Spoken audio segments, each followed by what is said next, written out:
على رسوله الكريم أما بعد قال النبي صلى الله عليه وسلم سئل رسول الله صلى الله عليه وسلم يا رسول الله ما حق الوالدين على ولدهما قال هما جنتك ونارك رواہ ابن ماجہ او کما قال علیہ الصلاۃ والسلام۔ میرے انتہائی قابل قدر اور میرے معاون اور سپورٹر، پچھلی ویڈیو میں نے آپ کے سامنے ان ہستیوں کے بارے میں ذکر کیا ہے جو اس دنیا میں عظیم ہستیاں ہے، اور وہ ہے ماں اور باپ۔ اور حدیث میں نے آپ کے سامنے بیان کیا کہ رسول اللہ صلی اللہ علیہ وسلم نے فرمایا کہ اللہ رب العالمین کے راضی کرنا یہ ماں باپ کے راضی کرنے میں ہے، یعنی جس شخص سے ماں اور باپ راضی ہو تو یہ سمجھ لیا جائے کہ ان سے اللہ رب العالمین راضی ہے۔ ابو امامہ رضی اللہ تعالی عنہ ایک صحابی ہے، اور وہ بیان کرتے ہیں کہ ایک شخص نے رسول اللہ صلی اللہ علیہ وسلم سے عرض کیا کہ یا رسول اللہ ما حق الوالدین علی ولدہما، یا رسول اللہ صلی اللہ علیہ وسلم مجھے بتائے، اب بیان کرے، وضاحت کرے کہ ماں باپ کا اولاد پر کیا حق ہے، یعنی ماں باپ کی اولاد پر کیا حق ہے، وہ کون سا حق ہے جو والدین اس کو ادا کرے تو اس کے لیے کامیابی ہے، اور جو حقوں کا ادا نہ کری تو ان کے لیے ناکامی ہے۔ تو رسول اللہ صلی اللہ علیہ وسلم نے دو لفظوں میں وضاحت کی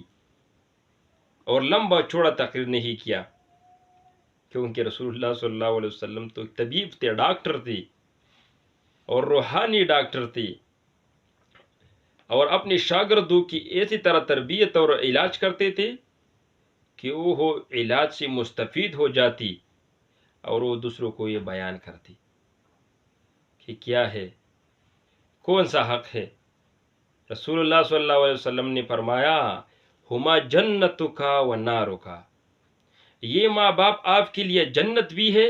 اور یہ ماں باپ آپ کے لیے جہنم بھی ہے۔ تو دیکھا جائے ایک سمجھدار انسان کی باتیں مختصر ہوتی ہے مگر جامع ہوتی ہے۔ رسول اللہ صلی اللہ علیہ وسلم نے مختصر بات کی دو ٹوک الفاظ میں، لیکن اتنی جامع اور تفصیل ہے اس کے اندر، اگر سوچ اور فکر کیا جائے تو یہ تمام زندگی کے لیے ایک انسان کے لیے دو باتیں کافی ہو جاتی ہے کہ یہ آپ کے لیے جنت بھی ہے اور آپ کے لیے جہنم بھی۔ جنت کس انداز میں ہے؟ اس وقت تک یہ آپ کے لیے جنت کا ذریعہ بن جاتی ہے جب یہ انسان اپنے والدین کی حق ادا کرتی ہے، والدین کی خدمت کرتی ہے، ان کی تابعداری کرتی ہے، جب وہ اللہ رب العالمین کے سوا دوسرے کے نام پر اور غیر اللہ کی باتیں ان کو نہیں کہتے، تو تب تک اس انسان کے لیے ماں باپ کے حکم کو ماننا ضروری ہے، اور وہ انسان ماں باپ کی ہر بات کو اور ہر حکم کو اچھی طرح وہ پورا کرتی ہے، تو یہ انسان کے لیے جنت جانے کا ذریعہ ہے، اور خوشیاں اور جنت میں ہمیشہ کے لیے ان کے وہ نعمتیں جو ماں باپ کے ذریعے سے اللہ رب العالمین نے اس انسان کو دیا ہے۔ اور ہما نارک، یہ آپ کے لیے آگ کا سبب ہے، جہنم میں جانے کا ذریعہ ہے۔ یہ کس طرح ہو جاتی ہے؟ اسی طرح کہ جب اس انسان نے اپنے ماں باپ کے کہنا نہ مان لیا، اپنے ماں باپ کو گالیاں دیا، اپنے ماں باپ کی خدمت نہیں کی، اپنے ماں باپ کو برا بھلا کہا، یعنی زندگی میں انہوں نے اپنے ماں باپ کو اداس کیا، اور ایسی طرح باتیں انہوں نے کی جس سے اس کی دل آزاری ہو جاتی، تو یہ اس انسان کے لیے جہنم جانے کا ذریعہ ہے۔ یہ مت سوچے کہ وہ تو زکوٰۃ دیتے ہیں، وہ تو نماز ادا کرتے ہیں، وہ حج کرتے ہیں، وہ فلاں کام کرتے ہیں. ٹھیک ہے، فلاں کام کے لیے اس کو اللہ رب العالمین نیکیاں دیتے ہیں، لیکن رسول اللہ صلی اللہ علیہ وسلم کے اس قول کے مطابق جب ان سے ماں ناراض ہے تو یہ جنت جانے کا ذریعہ ان کے لیے نہیں. یہ نماز ان کو جنت میں جانے سے، جہنم میں جانے سے وہ نہیں روکتے کہ انہوں نے زیادہ نمازیں پڑھی،